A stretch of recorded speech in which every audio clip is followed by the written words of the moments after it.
Tadi kami sempat berbincang dengan salah satu tokoh juga yang mungkin hadir hari ini, menyebut dirinya mendampingi Nadiem Makarim untuk menerima vonisnya di dalam sidang putusan atas kasus pengadaan Chromebook. Nanda dan juga saudara, tadi ada Todung Mulya Lubis mengatakan bahwa momentum hari ini menjadi penting karena kembali untuk melihat bagaimana judgement, bagaimana penghakiman dan juga keputusan pertimbangan dari sidang yang begitu panjang yang menarik sorotan begitu banyak publik, kemudian dapat terbukti lewat vonis yang akan diberikan oleh hakim ketua pada hari ini. Nah, Nanda dan juga saudara, di sini terdapat dua hal yang cukup berbeda. Apa yang dikatakan oleh jaksa, begitu pula apa yang dikatakan oleh Nadiem yang kita kutip dari replik dan duplik. Jika dilihat dari replik, respons Nadiem Makarim usai replik ini menyatakan kekecewaan yang begitu besar karena dari replik yang disampaikan oleh jaksa tidak kemudian membalas apa yang disampaikan oleh Nadiem dan tim kuasa hukumnya di saat pledoi. Lalu berlanjut saat pembelaan terakhir, dan dari juga saudara di dalam duplik Nadiem Makarim beserta tim kuasa hukumnya menyatakan sekali lagi bagaimana fakta-fakta yang kemudian dibangun dan juga disusun sedemikian rupa lewat kronologi. Nadiem Makarim disebutkan 3 sebelum menjabat menjadi menteri, setelah menjabat yakni pada saat COVID-19, lalu setelah masa menjabat setelah menjadi menteri. Nah, ini 3 hal yang kemudian nampaknya ingin Nadiem Makarim kemudian terus soroti, bukan hanya kepada publik lewat interview bersama teman-teman media, tapi juga pada hakim lewat vonis yang akan diberikan hari ini. Karena memang dari 3 kronologi itulah hakim dapat kemudian melihat kesimpulan penuh bagaimana niatan yang disampaikan oleh Nadiem lewat programnya pengadaan Chromebook dan beberapa program reformasi pendidikan lainnya di Kemendikbudristek saat itu berniat baik.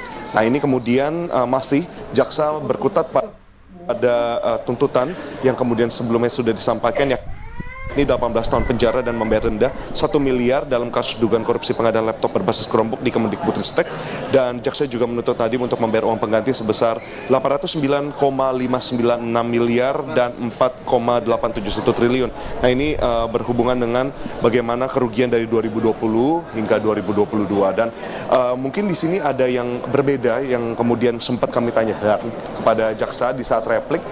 Jaksa kemudian tidak hanya berkutat soal ini bukan hanya dakwaan awal sebagaimana yang disebutkan oleh tim kuasa hukum, kalau jaksa hanya berkutat pada dakwaan awal, tapi ini juga ditambahkan dan kemudian ingin diangkat oleh jaksa adalah bagaimana Nadiem telah melakukan white collar crime. Nah, nanti akan dibuktikan saudara dan juga Nanda pada sidang putusan hari ini lewat vonis dari hakim. Kami akan pantau kembali, dijadwalkan ini pada pukul 9 akan dimulai, namun sebagaimana yang kita ketahui ini jadwal dari sidang kemungkinan akan berubah situasional, dan ini pintu juga belum dibuka bagi publik. Keluarga masih menunggu di luar dan rekan-rekan juga masih menunggu di luar. Ini kemungkinan akan kami pantau untuk Anda pada 10 pagi ini, Nanda dan juga saudara. Kemudian tadi ada informasi bahwa kedatangan dari Nadiem Makarim nanti akan dibuka dengan statement langsung oleh tim kuasa hukum. Nah, itu pula yang akan kami dengarkan. Nah, di sini sekarang mungkin kalau kita bisa gambarkan, Nanda juga saudara, belakang saya juga baru saja lewat dari Persatuan Ojek Online yang kemudian datang di sini untuk mendukung Nadiem Makarim. Mungkin itu yang bisa saya sampaikan untuk Anda. Saya akan pantau kembali ke studio, Nanda. Baik, sejumlah orang terdekat hadir di PN Tipikor untuk menemani Nadiem Makarim menghadapi sidang vonisnya hari ini. Kita lihat bagaimana jalannya sidang hari ini. Terima kasih jurnalis Kompas TV Edwin Chan dan juru kamera Yanwar Ruslim dari PN Tipikor Jakarta.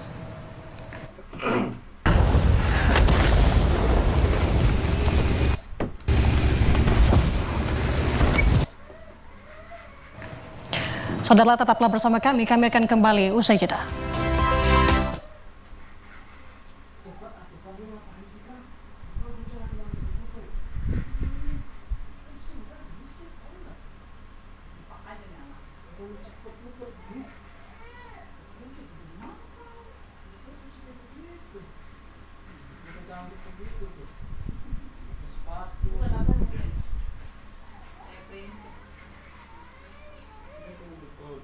Begitu lu buka apa tuh harus jalan begitu.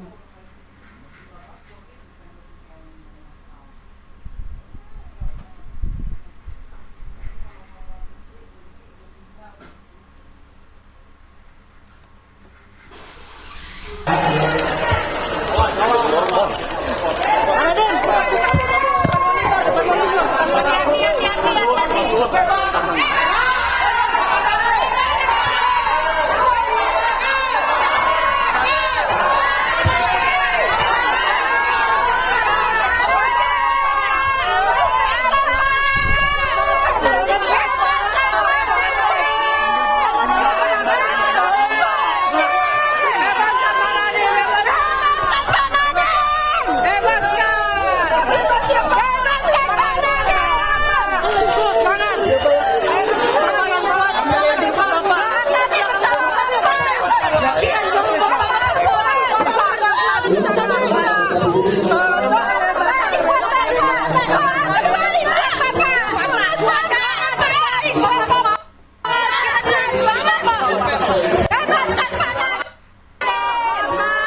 Kenapa Nadiem loh?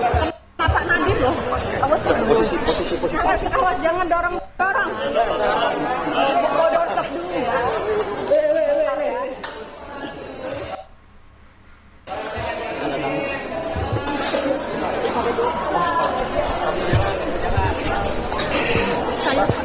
Stop dulu ya. Pak. Saya bicara dulu ya. Doa terbaik buat Bapak. Bapak pasti bebas. Yuk kasih lewat dulu yuk. Pak, kasih Bapak lewat. Nanti kita lanjut lagi ya teman-teman. Nanti kita lanjut lagi. Buka yuk. Kasih Bapak lewat dulu. Kasih. Lewat sana.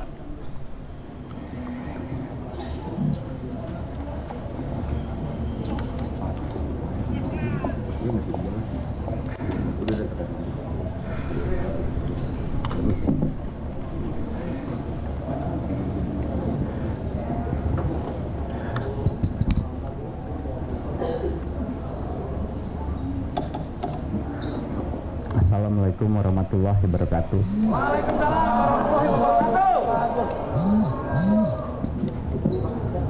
Saya sulit mencari kata-kata karena perasaan terbesar saya pada hari ini adalah saya berasa sangat bersyukur bahwa dalam perjuangan 1 tahun ini saya tidak merasa sendirian.